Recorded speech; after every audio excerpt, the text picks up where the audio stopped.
हिंदुस्तान के सभी नागरिकों के लिए एक बेहद जरूरी सूचना। भारत में बंद होने जा रहे हैं 2000 रुपए के नोट। आरबीआई ने फैसला लिया है कि जिन लोगों के पास 2000 के नोट हैं वो 30 सितंबर तक अपने बैंक खाते में या फिर किसी भी पास की बैंक शाखा में जाकर जमा करा दें या फिर उन्हें बदल लें। हालांकि ये नोट अभी लीगल टेंडर रहेंगे, यानी आप इनका इस्तेमाल कर सकते हैं। इन्हें किसी से भी ले सकते हैं और दे सकते हैं। बस आपको ध्यान ये रखना है कि आपको 2000 रुपए के नोट 30 सितंबर से पहले बैंक में जाकर बदल लेने हैं। आरबीआई ने क्लीन नोट पॉलिसी के तहत ये फैसला लिया है। देखिए, आरबीआई को ये पावर होती है कि हर 4-5 साल में जब नोट निकाले जाते हैं, हम सब जानते हैं नोट कागज़ के होते हैं और नोट वो मैले होने लगते हैं, गंदे होने लगते हैं, फटने लगते हैं। उसको आरबीआई की भाषा में सॉइल्ड नोट्स कहते हैं। तो आरबीआई हर जितने भी नोट के लॉट्स निकलते हैं उसको 4-5 साल बाद उसको रिप्लेस करना शुरू कर देता है। आरबीआई 2000 के नोट को 2016 में लेकर आई थी। उसकी प्रिंटिंग 2019 के बाद से बंद हो गई थी और अब आरबीआई ने 2000 के नोट के सर्कुलेशन को बाजार से बाहर करने का फैसला लिया है। आरबीआई के इस फैसले के बाद अब देश का हर नागरिक ये जानना चाहता है कि आखिर आरबीआई ने 2000 के नोटों को बंद करने का फैसला क्यों लिया। आरबीआई के इस फैसले का भारत की इकोनॉमी पर क्या असर पड़ेगा। 2000 के नोटों को बदलने की प्रक्रिया क्या होगी। क्या आरबीआई का यह फैसला काला धन पर एक प्रहार है। आरबीआई के इस फैसले का देश को क्या फायदा होगा। आइए इन सवालों के जवाब समझते हैं। 8 नवंबर 2016 को प्रधानमंत्री नरेंद्र मोदी ने देश को संबोधित करते हुए पहले से चलन में आ रहे 500 और 1000 के नोटों को बंद करने की घोषणा की थी, जिसके बाद आरबीआई यानी रिजर्व बैंक ऑफ इंडिया ने आरबीआई एक्ट 1934 के सेक्शन 24(1) के तहत 500 और 2000 के नए नोट जारी किए। लगभग 6.5 साल बाद 19 मई 2023 को आरबीआई ने 2000 के नोटों को सर्कुलेशन से बाहर करने का ऐलान कर दिया। आरबीआई का ये फैसला किस वजह से लिया गया और इसका मौजूदा अर्थव्यवस्था पर क्या प्रभाव पड़ेगा, आइए ये समझते हैं। इससे ब्लैक मनी का इल्लीगल धंधा करने वाले जो लोग थे उन पे करारी चोट लगेगी। जिन लोगों ने रिश्वतें खा के घर में 2000 के नोटों का अंबार लगाया हुआ है उन पे चोट पड़ेगी। वो पैसा जब आएगा, उनसे जब वो पैसा बाहर निकलेगा तो जाहिर सी बात है इकोनॉमी की तरक्की होगी। दूसरा क्या है, इससे ऑनलाइन एक्टिविटी बढ़ेगी। ऑनलाइन एक्टिविटी बढ़ने का मतलब क्या है, ऑनलाइन एक्टिविटी में इनकम टैक्स और जीएसटी दोनों की चोरी संभव नहीं है, यानी टैक्स कलेक्शन बढ़ेगी।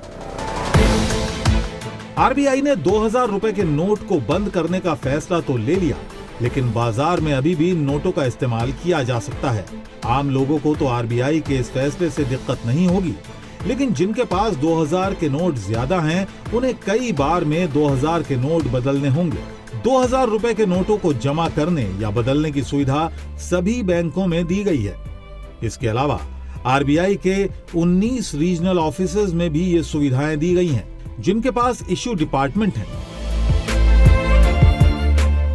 बैंक खातों में 2000 के नोटों को बदलने और जमा करने की सुविधा 23 मई से लेकर 30 सितंबर 2023 तक उपलब्ध होगी, यानी लोगों को किसी तरह की कोई परेशानी ना हो, इसके लिए आरबीआई ने 4 महीने से भी ज्यादा का समय दिया है।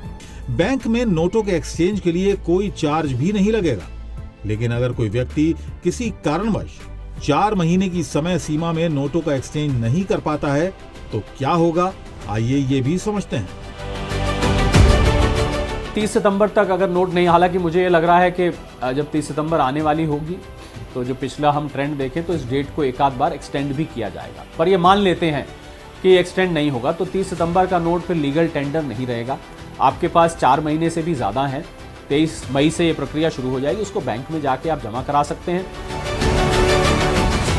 2000 के नोट मौजूदा केवाईसी नियमों के तहत बिना किसी प्रतिबंध के बैंक खातों में जमा किए जा सकेंगे।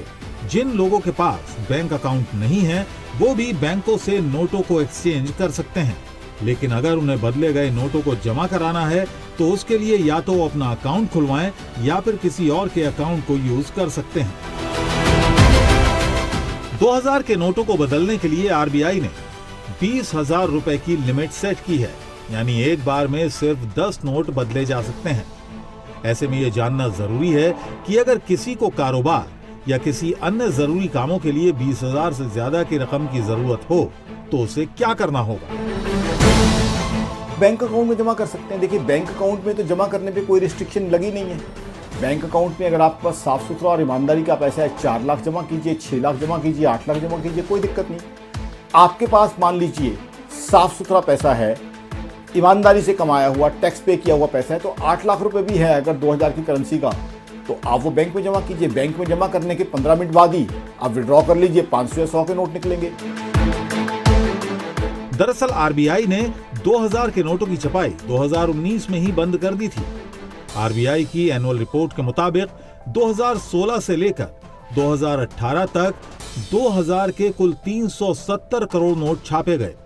वहीं 102 करोड़ नोटों को नष्ट भी किया गया। इस हिसाब से देखें तो 268 करोड़ 2000 के नोट सर्कुलेशन में होने चाहिए, लेकिन 2022 तक के आंकड़ों को माने तो महज 214 करोड़ नोट ही सर्कुलेशन में हैं, यानी 54 करोड़ 2000 के नोट सर्कुलेशन से गायब हैं, जिनकी कुल वैल्यू 1,08,000 करोड़ रुपए की है। ऐसे में यह समझना जरूरी है कि 2000 के नोटों के सर्कुलेशन से गायब होने की वजह क्या है। 2000 के नोटों के सर्कुलेशन के गायब होने की 2 वजह हैं। पहली वजह यह है कि ये करीब 6,72,000 की पीक सर्कुलेशन थी वैल्यू वाइज। 6,72,000 के 2000 के नोट थे, अब ये घट के 3,62,000 रह गए। 2 कारणों से घटे थे।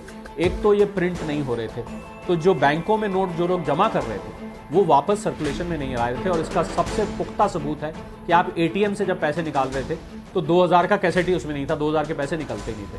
पर दूसरा जो सबसे बड़ा कारण रहा कि लोगों ने इसको होल्ड करना शुरू कर दिया। आरबीआई ने 2000 के नोटों को जारी करने के बाद यह दावा किया था कि नए नोट्स में जाली करेंसी बनना संभव है, लेकिन आरबीआई का यह दावा गलत साबित हुआ और बीते 6 सालों में 2000 के 79,836 जाली नोट आरबीआई को मिले हैं, जिनकी कुल वैल्यू करीब 15 करोड़ 96 लाख के आसपास है। वहीं 2000 के नोटों का सर्कुलेशन से गायब होने का मतलब है इसका इस्तेमाल काले धन को छुपाने के लिए किया जा रहा है। ऐसे में 2000 के इन गुलाबी नोटों को सर्कुलेशन से बाहर करने का आरबीआई का लिया गया ये फैसला काले धन पर किया गया एक और प्रहार साबित होगा।